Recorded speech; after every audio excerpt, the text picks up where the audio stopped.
Oh my Lanta. You're a freaking stud. We almost forgot to start the audio. Everybody on video? You definitely forgot. I remembered. That's what I'm saying. But we're a team. True. That's right.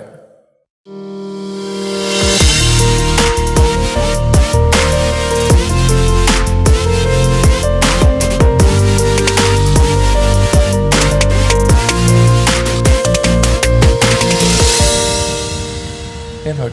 Hand hug. Cool.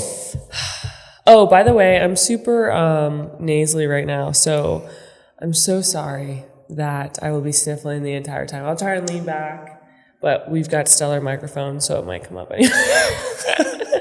But anyway, we're actually going to talk about something a little bit different today. We were at church earlier this morning, and we had this sermon, and it just like really spoke to us. And we've actually had a couple of sermons lately. Very true. That have really spoken to us. But we're going to tie in relationship stuff, but Taylor and I at heart are just such like self-development. Like we just want to help people so much, and we obviously don't know everything. So, or even close to that.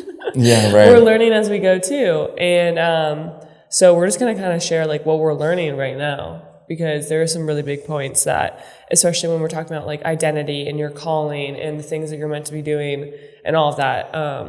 Yeah, we're going to talk about that today. So perfect. Let's roll. All right. Where do you want to start on it? Purpose? Yeah, let's do that. Okay. Our calling. Okay. I think the biggest thing, one, with that is you have to create space and you have to create time for it, right? A lot of times we think we have to have it all figured out. And a lot of times it's a step-by-step process. Like you have to understand some things get unfolded as you take your step. Most of us want to plan. I'm a planner. I know you're a planner as well. You're more of a planner. I am. So it's literally, you think you have to have everything planned out step by step. Okay, I'm going to do this at step 12, step 13, step 14. You plan as many steps as you can, obviously. But the idea of understanding if there's a change in it, you don't get discouraged, you just maneuver, right? And so also too, you may not have a plan. You're like, I just know I need to get to this point, and then I'm going to step in the direction I think I should be stepping. And you'll find out if you continue to keep stepping, whether that's the right one or not, faster than you will trying to analyze everything before you even take a first step.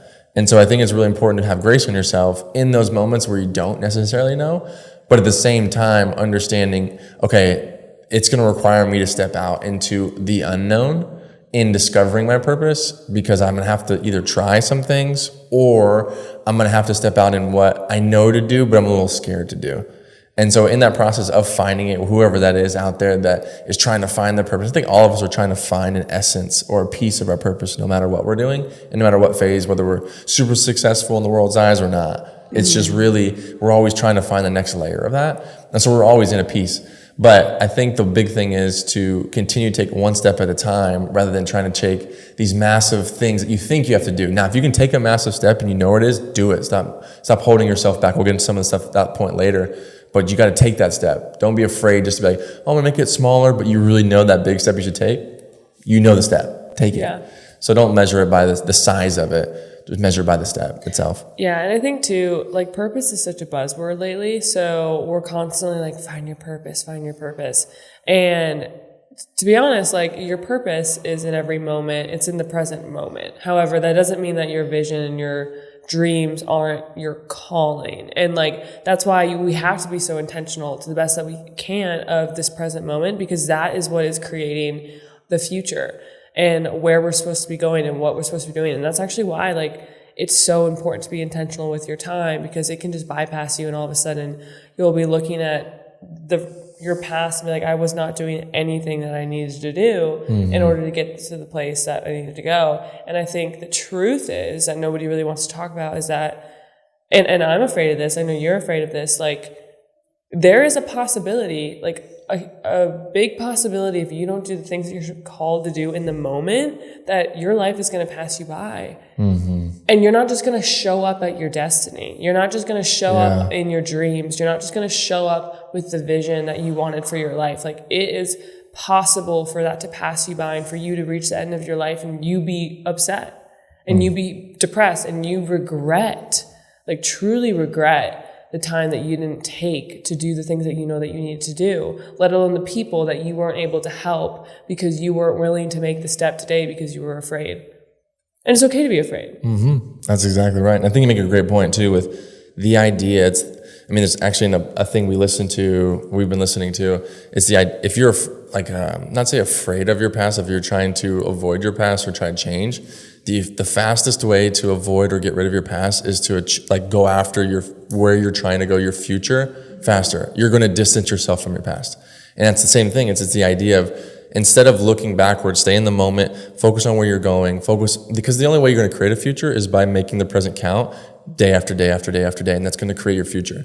If you stay too far in the future and you're not in the present, then you're just dreaming without any actions planned upon it, and it's going to be hope deferred, if you will. Yeah, and perhaps just as debilitating, because Absolutely. you feel so far away from something that and I think that can be even debilitating for me, is seeking such a far vision and not being able to reconstruct and re-engineer, I guess, and go back and be what are the steps, and then it all feels too overwhelming and we don't begin. And sometimes it's a lot more simple than we make it.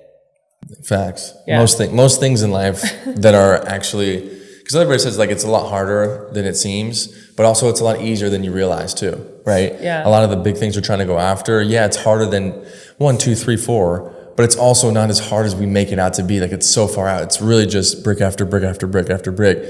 And the bricks aren't hard. It's just you got to stack them again after another. Yeah, and we put barriers in front of us, and then, we label ourselves as a certain way, and then it's the perfect excuse as to why we're not going after the thing that we do.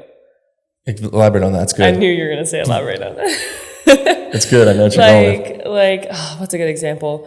I don't want to use this example, but I'm going to use it. So, and Tony Robbins kind of talks about it, but it's essentially I want to be a certain way. I want to be really healthy. I want to look a certain way. I want to have this type of energy, but I have a label that I've placed on myself that I'm big boned, or I don't have the time, or something's wrong with me, or I'm depressed. We put all these labels on ourselves and we believe them and we attach so much meaning to them, and then it's almost impossible. We don't even give ourselves a chance because we have these incredible excuses that make sense.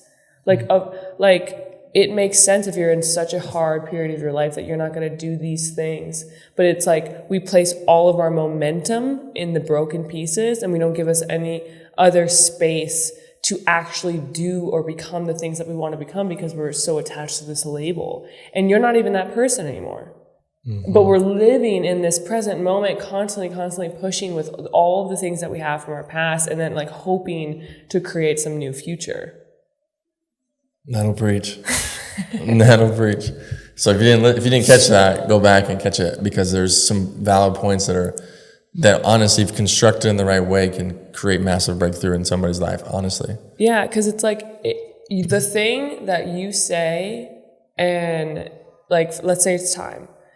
That is the thing that's holding you back. It's not that you don't have time. It's the deliberate, the feeling and the way that you say it constantly over and over to yourself that you don't have time, that is making you believe that there's no way to do the things that you know that you're supposed to be doing. Because we're all going to fit either belief system, or going to try to put it in the confines of what allows us to stay comfortable. We're naturally comfortable beings, meaning that we're going to try to stay comfortable as long as we can, and we'll find all the reasons possible that actually make sense to keep us in that place. Instead, what you have to do and challenge your mind is find the things that make sense of why you can't stay there. Right? Because that cause you to be uncomfortable, why that would make sense. And that's when you start truly making a change. Because think about it, if you're okay, maybe that's a lie. Well, think about it. If you would have wanted to change and already have changed, you wouldn't be where you are. Yeah. Right? So there has to be something different. It's trying to do the same thing over and over, expecting a different result. Everybody understands that. Yeah. That's the definition of basically being insane, is doing the same thing over and over and over and over again, thinking somehow it's going to change. Now, there's a difference from the idea of consistency, because there's that piece too, right? It's you have to do the same thing over and over, but it's constantly progressing, moving you in a different direction rather than trying to get a different result, right? Because consistency over time is how there's results coming, right? So don't think it's one or the other. It's tagging them two together. So yeah, some huge breakthroughs I had is really asking myself the question of where am I wrong? Where is it possible that I'm believing something about myself that actually isn't the truth? and where, like, how can I explore all areas of that? And then also, how can I change my mind? And I prayed over that a lot, where I was like, God, like, change my mind about the way that I feel about this. Like, no, like, don't change my body. Don't change the amount of time that I have. Don't change the amount of money I have. Don't change my relationships. Change my mind about my relationships. Change my mind about the way that I view my money. Change my mind about the way that I view my body. And when I can change my mind about those things, then I can actually break through to them and find more success, versus like constantly trying to show up to this fight with no tools to be able to get through it. That's so powerful, because what she's hitting on is, even let's say you get those things, right? Let's say you get money that you wanted. Let's say you get the house that you wanted. Let's say you get the car that you wanted. You're still going to be mentally in the same space you were before. Yeah. You're still going to be struggling with the same things you struggled with before. Maybe not be financially, but how you deal with money. Right? It may not be how you view status, right? Because you have status now, but internally you don't believe you're worthy of that status, because you haven't dealt with the identity issue on the inside. So no matter if you have it or you don't, if you don't deal with the inside and how you view things, how you go through processes in your mind, or even how you view yourself, worth, all that kind of stuff internally, before you step into that one, you're going to constantly think that I'm not worthy of it. And someone's going to strip out this carpet from me really quickly, because I don't feel like I'm worthy at this level, and I'm waiting for the next, ball to drop before I'm back to where I was. Yeah. Right? Because now you're you're self-sabotaging yourself. Yeah. Right? You're really setting yourself up for failure internally in your mind, of waiting for the next big setback, instead of understanding I'm worthy. I should be continue to accelerate, go forward, abundance. Like, there's a different way of processing that, and if you don't get to that internally first, no matter how much success you have, you're still going to be dealing with the same issue. And by the way, like, it's a protective mechanism to be afraid of the next ball shooter job. Whatever the analogy is. It's a protective mechanism to push away. We're always trying to make ourselves feel safe. That's just what our mind and body does. And so we have to be willing to say, like, if you're feeling fear that comes up before something, like something that you're supposed to be doing, that you're supposed to be doing, like, and courage needs to be there, that's because you're probably on track to something that you're supposed to be doing, and you're exactly where you need to be. If we're not willing to step into any sort of fear or be courageous ever, then what life are we living? We're just living this safe, and I think that's actually the epidemic of the world. I think that is what everyone is suffering with, is like, we are not acting on the pieces and parts of our life that we need to be courageous in. Instead, we're pushing back, and we're being safe, and we're trying to protect, and it's actually isolating us, and it's debilitating us, and it's stealing our vision and our future. Right. And I think the thing to understand is, like, in those moments of being courageous, you have to understand that there is going to be something you have to be courageous about. Yeah. Right? That's the definition of courageous. Like, there's a reason the word courageous is what it is, right? There's moments of something where you have to be courageous in order to be deemed courageous, right? Or you have to have faith in order to be considered faithful, or whatever it may be. In any sense, it's going for the business, going for making a big jump, making a big promotion, like all these different things, or asking the big question, whatever it may be. You have to be in believing and almost an expectation of that, and preparing for it, all that kind of stuff. But it's the idea of, even though, and honestly, it could be a good flag, if something is hard, and that step's hard, if that's that next phase of where you're trying to become is challenging, and it's causing you have to be courageous because it's uncomfortable, it's unfamiliar, it's a little bit farther than you would go, and it feels like a jump, that's those moments of being courageous, right? And that's, people tell all the time, it's like, I just want to be more bold, I want to be more courageous. Like, when you ask for that, when moments come, it should be almost the answered prayer of, like, oh, like, this is what it is, not, oh, this is really hard. Like, no, you prayed for that. Yeah. Like, when people pray for strength, prepare to have moments where you have to display strength. Yeah. Right? Instead of, oh, I just feel strong all the time. Like, the only way you develop strength, everybody knows, working out, you have to put the stress on. You have to put the work in. That's how you become stronger. You don't just walk in and be strong because you're in the weight room. Yeah. Right? It doesn't work that way. Life's the same way. If I want to be better in my finances, what does that mean? It's going to come up against struggles in finances where I have to either learn, make decisions, apply that to where now I understand. And same thing in life, about yourself, about anything, being courageous, making the jump. I will say one thing too with the whole thing we talked about before with the jumping aspect is we may not know technically how everything is going to unfold. Kind of like we talked about earlier in this podcast here, is just because you don't know doesn't mean that you don't know that step is right. And just because you're scared doesn't mean you're fearful. Right? It doesn't mean you have to be fearful. I'll say that because you should be.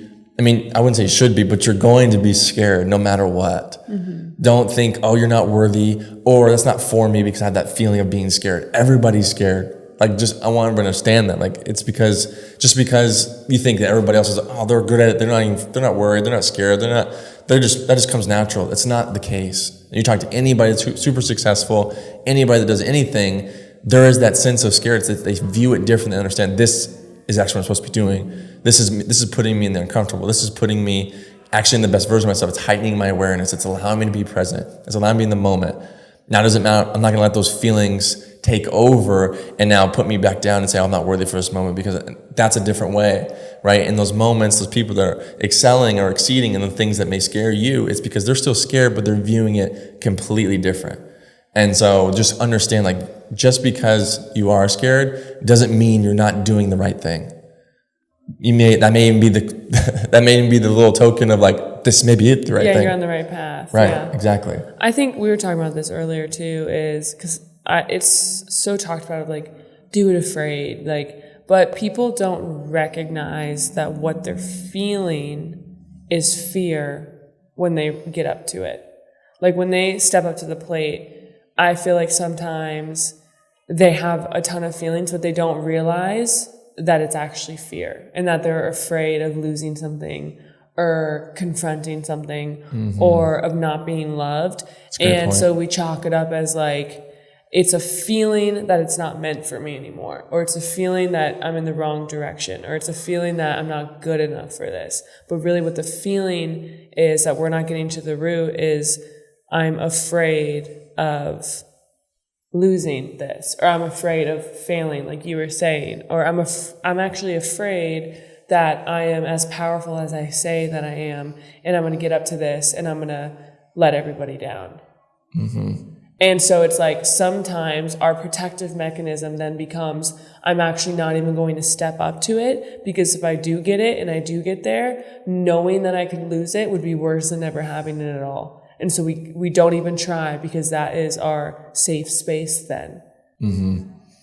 That's really good. I mean, I'm thinking about it even and how that could play out in my head, and where you literally sit there, and the idea of it's a lot easier sometimes to say what if than actually living in the moment and saying, oh, like, if I mess up, what could have been?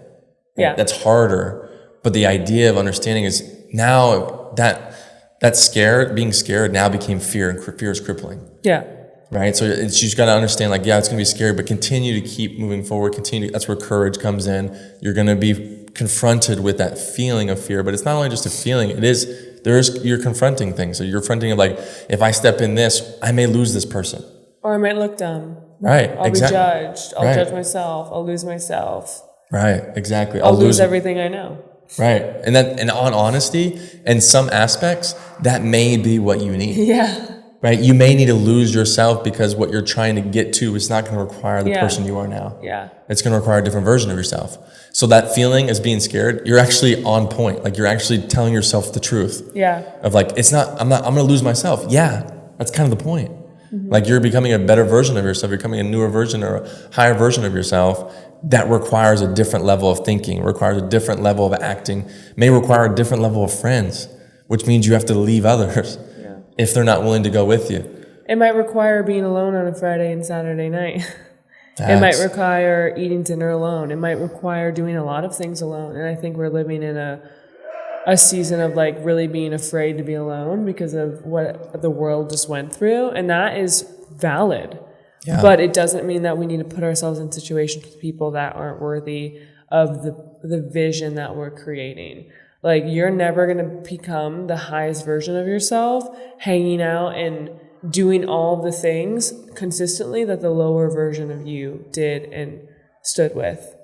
And I think just to touch on the fear thing too, is I think even with us, like, we both had our fears of, and I know everyone goes through this, but the fear of love, like the fear of falling in love is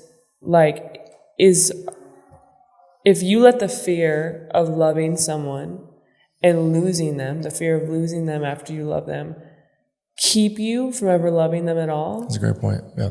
Then that's not a life. And you're going to miss out on the greatest gifts of your entire life. And we try and figure it out, and we're like, oh no, I need to know the outcome. I need to know how this is going to work. And all this time that we're spending trying to figure it out, we miss the love that's to be had in that relationship in that moment. Yeah. And then that's so real, even because even early on in a relationship, it was the idea of like, you think and kind of go through, especially if you're going to fully love somebody, there is some type of sacrifice, I would say, even big, depending upon what you've been through, all that kind of stuff, where you're having to like, I'm either all in or I'm all kind of out. Yeah. Because in and out is really not, I wouldn't say it's really living in that fullness of love. So there's that point that comes where it's like, okay, like, what am I, how am I? What am I willing to give? Right. And if you're not, and I would challenge, if you're not willing to give everything, then you need to get to the questions and answer the things that allow you to get there, because that's where relationship is blissful. It's when you can really, really give all of yourself, really give everything you have to the person, and the other person does it back. Yeah. And until you get to that point, there's going to be things that you come up against where it's going to be a little bit challenging because you're not connecting. You're not hitting on all cylinders, essentially, because there's a couple that you aren't willing to take on. There's a couple that you're not willing to use. And because you're trying to protect, right? It's protecting yourself, and tell that person, and you understand that they're going to protect you, and you kind of maneuver back and forth. Then you can use all of them, and you can run faster, right? It's the idea of kind of like on a bike when you pedal. If you're really only firing, let's say you have, well, that's a bad example, but let's say pedals because there's only 2 cylinders, right? But let's just say if one's only working, you can only go so fast, and the other person's on the other side. The only way you can go fast is if they're in sync and they're going. That's how you actually make change. That's how you actually do things. Even just faster, right? And so, like, well, I'll say this because it's a good example, and I see it a lot sometimes, is like people that have to jump from relationship to relationship and not dealing with themselves sometimes. What they're realizing, or what they should be realizing, is that they're trying to make the other person fill a void of something they need to figure out. And it goes back to the being alone part. It's like, if you can't feel comfortable being with you and being true to who you are, and you have to have somebody fill something to make you who you are, then you're putting all of that on somebody else that they can't actually do. You're trying to help you're trying to get them to solve your problems sometimes, and yeah, they can help, but at the end of the day, you have to feel worthy. You have to feel enough. You have to be that person you really want to be, and you're trying to get someone else to do it for you, when in fact, sometimes you need to be like, okay, I need to do this, and it's actually going to attract the person that you really want. Because the reason you're not okay with yourself, or the reason you don't think you're enough, one, is probably because you're not thinking it that way, and you're not training your mind to think that way. But then 2 is maybe because your consistencies and what you're doing aren't displaying that either. So you're getting constantly affirmed that, oh, I'm not this because I'm not doing this. So the first step in that is, it's how you develop confidence, right? It's like you do the small task over, you're true to your word. I said I'm going to do this, I did it. You're developing internal confidence. And everybody needs that. And so when you continue to piece things together and make challenges for yourself, and you actually meet those challenges and you exceed those challenges, you start trusting your own word. And when you start trusting your word, you start trusting that you're going to do something. You start trusting that, okay, when I said I'm going to do it, I'm actually going to do it. And then now when you step into a relationship, the other person feels the same thing. And then now they trust you. And now they're open. Like, there's a lot, it's so important to constantly continue growing yourself and getting yourself to a place. Not to say you don't need somebody, because life is better with somebody. There's so many different things, and there's different pieces they can fill. But if we're expecting, and we're constantly having to have someone there, that we can't walk on our own, so to speak, we're actually crippling ourselves. And we're hurting the other person. You're doing a disservice, not just to yourself, but to everybody that's involved. Because you're going to make the other person exhausted. Yeah. Because they're having to run their race and yours. Yeah. And then sooner or later, you're like, that person was awesome, but things just, because he got exhausted, or she got exhausted. And because they were trying to run both people's race, even though they cared a lot, over time, it's not doable. You really have to understand, like, okay, cool, like, we're both going to keep growing ourselves in that aspect, and we're coming together at the same time. And so that's one thing, is if you feel exhausted, have those conversations, right? Like, why do I feel exhausted? Confront those things, because those are real things that can over time become to a point where, like, now you start getting you either get upset, or you've been storing all this up in a little something. It's like, you've been doing this for 12, like, why didn't you say anything 12 years ago? Mm-hmm. Right? It's just those kind of things, but I think it's important. Well, and I was even thinking too, like, there's this, it's like a quote that goes around all the time where it talks about how you can only love somebody to the extent in which you love yourself. Mm-hmm. And I think that there's a lot of truth to that. I still waver with it, because I think you could possibly love yourself differently than you would love your partner. I don't know. Something I'm still trying to figure out myself. But I do know that in the moments that I'm struggling and stuff, we never show up perfect into a new relationship, because we're never going to be perfect. Correct. That's not what I'm saying, by the way, when I'm saying for sure. Growing. Yeah. Because it's a good point to bring. But, and I just want to say with that, like, we're all going to be different. All of our relationships have minor changes, minor differences. Everything's situational. We go as we go as we go. At the root of it, it's kind of all the same thing, but we show up with all different baggage. And for me specifically, showing up into this relationship, I had my own stuff. You had your own stuff. But for me, I can see it clearly when I'm withholding love from myself.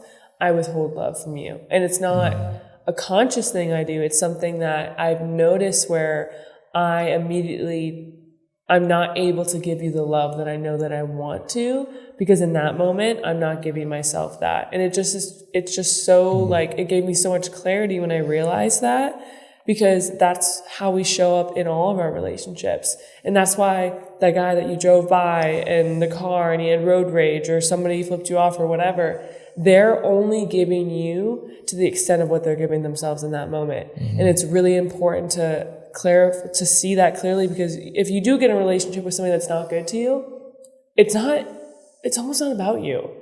It's about the fact that they're treating themselves like that behind closed doors as well. And you should run, probably, depending on how bad it is. Yeah. Because it's just a telling sign of what the work is that they need to do internally. So if they can't love themselves, they can't love you. No. And so if you recognize that, then you know that the limit of how much they can love you is maxed out about how much they can love themselves. Yeah. Go ahead. It's not that they can't learn. It's not that they can't figure it out. And we're really going all over the place here. But I do think it's important, because when you show up to a relationship, like, I remember in the beginning with us, like, I respected you so much. I don't know how I said it, or the exact words, but I knew that I loved you just as a person enough to know that if I was not the person for you, and I knew that, then I loved you enough to let you go, because I wanted you to be with the right one.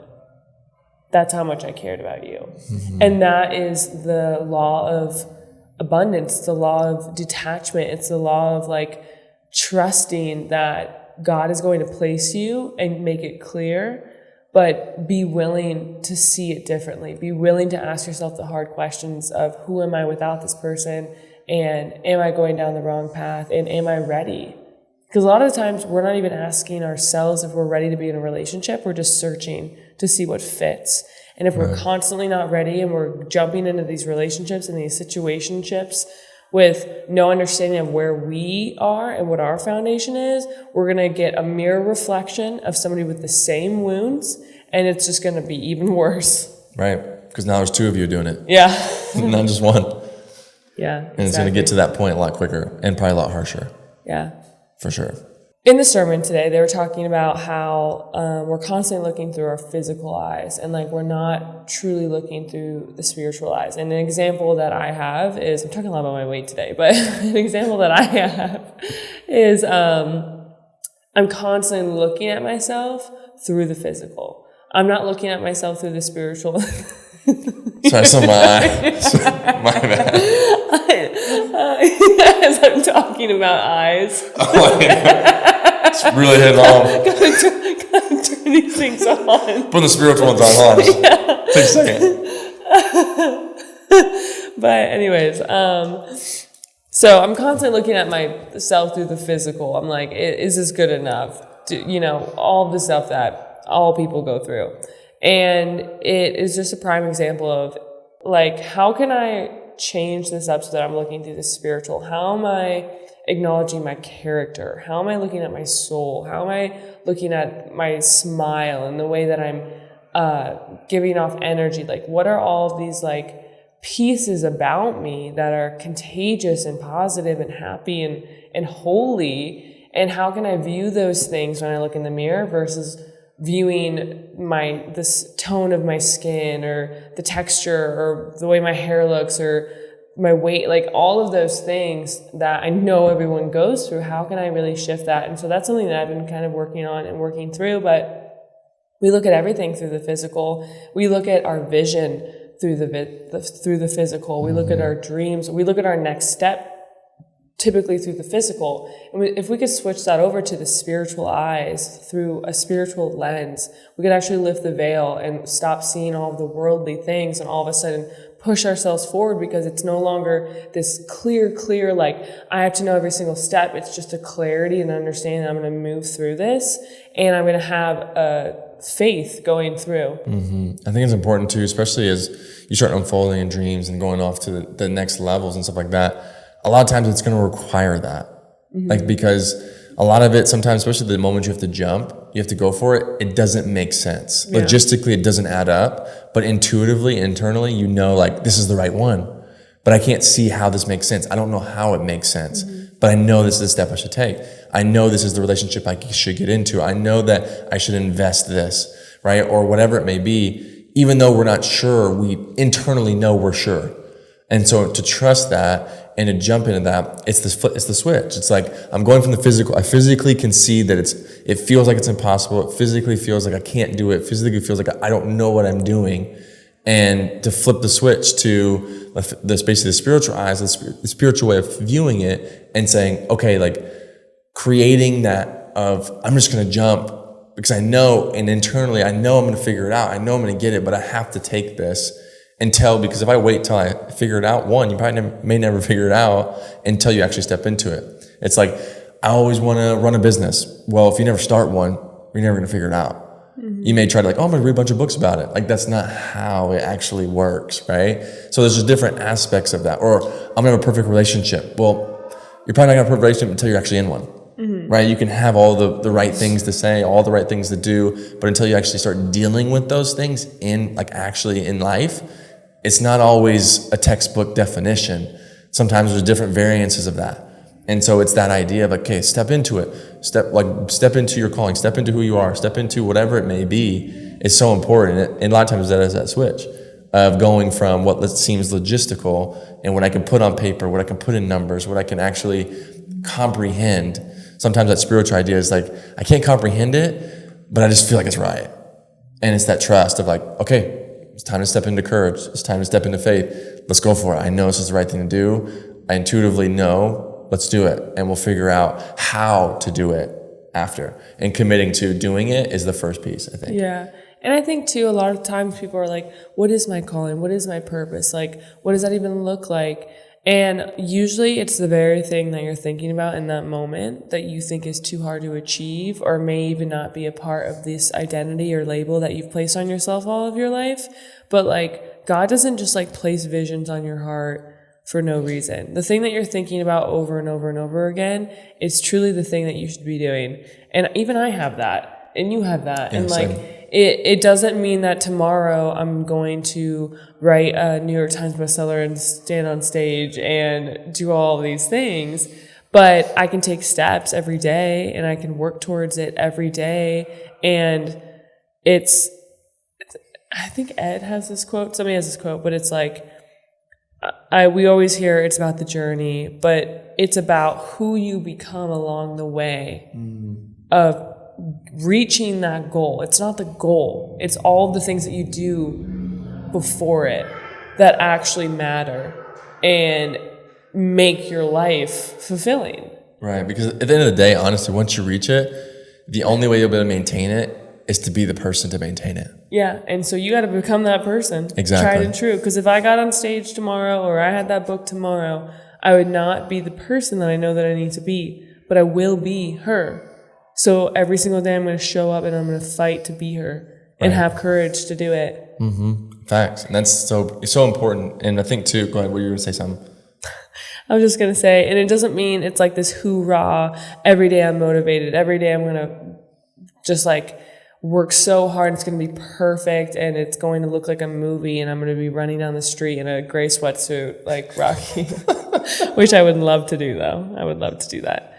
But it does mean, it does mean. You in sweats. I love them. I'm wearing them right now.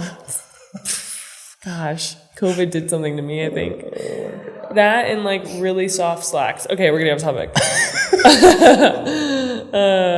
What were you? Oh, Rocky. Yeah, love that movie. You should totally watch it. If you haven't, it's a classic. You're not American. But let's just be honest.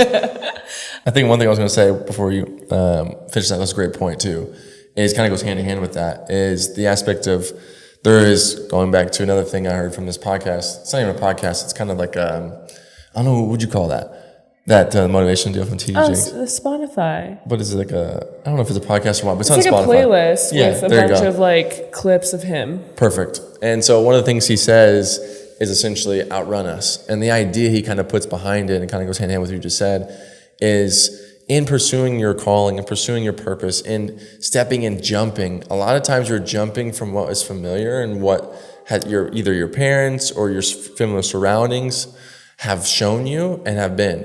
And so that's comfortable. In order to step to that next level, or where you've been at, let's say in business, going to the next level, or where you've been in a relationship and going to the next level, there's different aspects you're going to have to jump into. And what the idea of outrun us is that he hits on is that we were meant to outrun even the generation before us. We were like, if the generation before us, say, we'll use parents, for example, because it's a good analogy you can see, is like, if your parents have brought you this far, you should be able to at least make it to this. Mm-hmm. And then your goal is to make it farther than them. That's the whole point, right? It's like, I brought you this far. Oh, you're supposed to outrun us, right? It's the idea of outrun. Don't let basically everyone around you or your environment or how you grew up or where you grew up keep the confines of what is possible, of what you truly can attain, of what is truly capable, right? It's supposed to be, and and I will say this because there's a lot of times I feel this way too, is like, if you're intuitively, you're supposed to be doing something more than your surrounding, you're built to outrun. Like, that's just how you're wired. Trust that, believe that, like, step into that and stop trying to fit in. Because a lot of times we made a good point earlier this morning of the idea of like, we do things sometimes to make people feel comfortable, but it's actually keeping us comfortable. Yeah. And we put it on them to make us feel better about ourselves. Yeah. And so like, we'll be like, well, I'm gonna dim my light just a little bit because I don't want to outshine in this moment and make them feel uncomfortable. But actually what's happening is that you feel uncomfortable shining your light and you're holding yourself back, which is holding you back, which is actually holding back what they see in you and what you could do. And so actually it's a role reversal. And so sometimes you not even believing that, you stay in that and you believe in that and you walk in that. And so I think it's a lot of times understanding like that's the pace, or that's the light I'm supposed to shine even more. And how do I keep doing that? And understanding that it's truly possible as well as it's truly capable. And I think to kind of piggy that into the relationship aspect, if there's relationships that let's say your parents had or anybody's had that you don't like or you've been surrounded with, outrun that. Don't think that it has to be you. Don't think that, oh, well, relationships are just like that, right? That's the biggest thing I hear all the time is like, well, when this certain period of time happens and the honeymoon phase is over, or this thing, when you get older, you just stop falling in love. Like all these different things that you hear, these cliche things from people that have been through that, doesn't have to be you, right? Outrun whoever said that beginning, because there is people out there living it to the fullest. Now start imitating that, or outrun those people that set the standard. Like, it's the whole idea of like, records are meant to be broken. Standards are set to be set even higher. So like, if someone has a standard set and they're maintaining that, then that means it's possible for everybody else. If you're willing to sacrifice and get to that, now what they would even say to you is level me up, like level it up. And so like, take it to the next level, set the next standard. And so understanding the whole point of me bringing that up was outrun of like, even your standards you have currently, you have right now, outrun those. You're capable of it, because if you already set a standard, and especially if it's higher than, say, other people around you, then you're capable of going higher. Yeah, and you get out of life what your standards are. That's Tony Robbins' quote. And it's so true. Like, we get out of life also what we expect most of the time. When we expect that we're going to get hurt, when we expect that we're going to get a divorce, or that marriage always ends in a divorce, or we expect that the honeymoon phase is over, or we expect that we're not going to lose the weight, and we keep our standards low too, we are creating a wall that keeps us from changing at all. Right, because we're going to start finding evidence of why that is true. Yeah, and then it confirms this narrative, and then all of a sudden you don't even know how to get it out of the hole that you're in because you believe it so deeply.